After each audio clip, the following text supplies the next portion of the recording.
ഫാമിലിയിൽ ജനിച്ച ഒരു പയ്യനാണ്. എന്റെ 24-ാമത്തെ വയസ്സിൽ ഞാൻ കേട്ട ഒരു കഥയാണ് എന്നെ ഇന്ന് ഈ സ്റ്റേജിൽ നിർത്താനുള്ള കാരണം. 3-ാം വയസ്സിൽ പോളിയോ വായിച്ച് കൈയും കാലും തളർന്നുപോയ പെൺകുട്ടി അമ്മ മാറോട് ചേർത്തിട്ട് ഡോക്ടർക്ക് കൊണ്ടുപോയി. ഡോക്ടർ എന്റെ കുഞ്ഞിന്റെ കൈയും കാലും തളർന്നുപോയി, ഒന്ന് പരിശോധിക്കും, പെൺകുഞ്ഞാണ്, എന്ത് ചെയ്യണമെന്ന് അറിയാൻ വയ്യ. ഡോക്ടർ നോക്കാൻ പറഞ്ഞു. ഡോക്ടർ പരിശോധിച്ചിട്ട് പറഞ്ഞു, ഒരു വഴിയില്ല, പോളിയോ വായിച്ചതാണ്, അവൾക്ക് ഇനി ജീവിതത്തിൽ നടക്കാൻ പറ്റില്ല എന്ന് പറഞ്ഞു. അമ്മ മാറോട് ചേർത്ത് ഒരുപാട് കരഞ്ഞു, കാരണം പെൺകുഞ്ഞാണ്, അവൾ ഒരുപാട് ആഗ്രഹങ്ങളുള്ള കുഞ്ഞാണ്. നേരെ വീട്ടിൽ കൊണ്ടുപോയി, ബെഡ് റിട്ടൺ ആണ്, അവൾക്ക് ഒന്നും ചെയ്യാൻ പറ്റില്ല. 6 വയസ്സുള്ളപ്പോൾ കുട്ടി അമ്മയോട് ചോദിച്ചു, അമ്മേ എനിക്കൊന്ന് നടക്കണം അമ്മേ, എനിക്കൊരു കോല് വെട്ടിത്താമേന്ന് പറഞ്ഞു.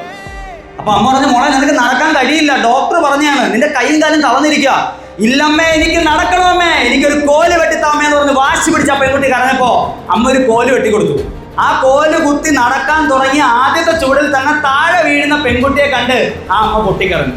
9 വയസ്സുള്ളപ്പോൾ കുട്ടി അമ്മയെടുത്ത് പറഞ്ഞു, അമ്മേ എനിക്കൊന്ന് ഓടണം അമ്മേ, എന്നെ ഒരു ഓട്ടക്കളത്തിൽ കൊണ്ട് നിർത്തമേന്ന് പറഞ്ഞു. അമ്മ പറഞ്ഞു, മോളെ കേവലം നടക്കാൻ പോലും കഴിയാത്ത നീ എങ്ങനെയാണ് മോളെ ഓടാൻ മോളെന്ന് ചോദിച്ചപ്പോ, ഇല്ലമ്മേ എനിക്ക് ഓടണം അമ്മേ, എന്നെ ഒരു ഓട്ടക്കളത്തിൽ കൊണ്ട് നിർത്തമേന്ന് പറഞ്ഞ് വാശി പിടിച്ച ആ പെൺകുട്ടി കരഞ്ഞു. സ്വന്തം മകളുടെ വാശിയും കരച്ചിലും കാണാൻ വയ്യാതെ തൊട്ടടുത്തുള്ള ഒരു ഓട്ടക്കളത്തിൽ കൈക്കും കാലിലും ശേഷിയുള്ള 5 പേരോട് ഓടാൻ ഈ കുട്ടിയെ കൊണ്ട് നിർത്തി. 2000 കാണികളുണ്ട്.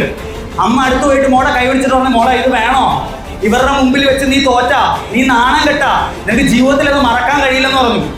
ശേഷി പറഞ്ഞ് ഇടത് കൈ കൊണ്ട് അമ്മയുടെ കണ്ണീരൊപ്പിട്ട് അവൾ പറഞ്ഞേ, അമ്മേ ശരീരം മാത്രമേ തളർന്നിട്ടുള്ളൂ, മനസ്സ് തളർന്നിട്ടില്ല, എന്റെ അമ്മ പോയി കാത്തിരിക്ക്, കാണികളുടെ കൂട്ടത്തിൽ പോയി കാത്തിരിക്ക്, അമ്മയുടെ മോൾ ഓടി ജയിച്ചു വരുന്നത് കാണാനായി കാണികളുടെ കൂട്ടത്തിൽ പോയി കാത്തിരിക്കാൻ പറഞ്ഞിട്ട് ഓട്ടക്കളത്തിൽ ഓടാൻ കാത്തിരിക്കുന്ന പെൺകുട്ടി ഗൺഷോട്ട് അടിച്ചു. ബാക്കി 5 പേര് ഓടി. ഓടാൻ വെച്ച ആദ്യത്തെ കാലിൽ തന്നെ മണ്ണിൽ വീണ് എഴഞ്ഞ് മുന്നോട്ട് നീങ്ങുന്ന പെൺകുട്ടിയെ 2000 ആളുകളുടെ മുന്നിൽ ഈ അമ്മ ഓടി വന്ന് മാറോട് ചേർത്തിട്ട് 22 മക്കൾക്ക് മുലപ്പാൽ കൊടുത്ത മാറോട് ചേർത്തിട്ട് അമ്മ ചോദിച്ചു, എന്തിനാണ് മോളെ നീ ഇങ്ങനെ നാണം കിടന്നേ, എന്തിനാ നീ ഇങ്ങനെ നാണം കിടന്ന് ചോദിച്ചപ്പോ അവള് പറഞ്ഞേ, അമ്മ കരയല്ലേ, എന്റെ അമ്മ കരയണ്ട, ഒരിക്കൽ ഈ കാണികൾ കാത്തിരിക്കുമമ്മ, അമ്മയുടെ മോള് ഓടി ജയിച്ചു വരുന്നത് കാണാനായി ഈ കാണികൾ കാത്തിരിക്കുമെന്ന് ആ പെൺകുട്ടി പറഞ്ഞ വാക്കുകൾ വിടുവാക്കുകളായിരുന്നില്ല സുഹൃത്തെ. 1960 ലോക ഒളിമ്പിക് ചരിത്രം എടുത്ത് പരിശോധിക്കാന്നുണ്ടെങ്കിൽ 3 തസ്തികകൾ, 100 മീറ്റർ, 200 മീറ്റർ, 400 മീറ്റർ തസ്തികയിൽ 1ാം സ്ഥാനം മേടിച്ച് ഗോൾഡ് മെഡൽ മേടിച്ച് അമേരിക്കയിലെ കർത്തവർഗക്കാരിയെ ജനിച്ച് ഒരിക്കലും നടക്കത്തില്ലെന്ന ഡോക്ടർ വിധി എഴുതിയ പെൺകുട്ടി അതേ കാലുകൾ കൊണ്ട് ഓടി പിന്നെ ലോകം കണ്ട ഏറ്റവും വലിയ ഓട്ടക്കാരിയെ മാറിയ വിൽമ റെക്ടർ.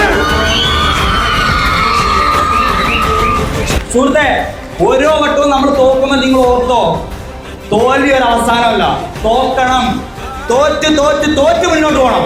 ഒരു ദിവസം വരും നമുക്കെല്ലാവർക്കും, നമ്മൾ ജയിക്കും.